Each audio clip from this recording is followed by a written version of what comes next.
मातेपा प्रमाणे जेजू क्रिस्ताचे शुभ वर्तमान. आवेसवर 5 वड 43 ते 48. तुझ्या पेल्याचो मोग करतलोय आनी तुझ्या दुस्मानाचो द्वेष धरतलोय अशें सांगलोलें तुमी आयकलां.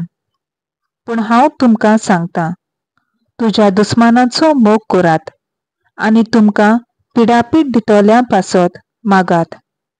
हे पोरी तुमी तुमच्या सोर्गींच्या बापाची भुरगीं जातल्यात.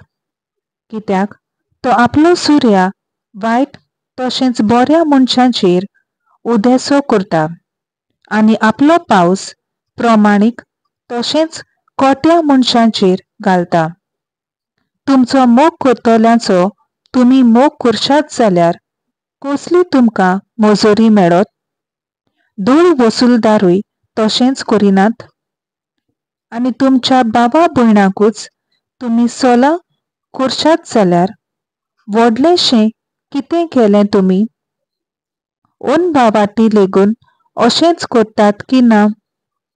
म्हणटच जसो तुमचो सोर्गींचो बाप सोपूर्ण तशींच तुमी सोपूर्ण जायात.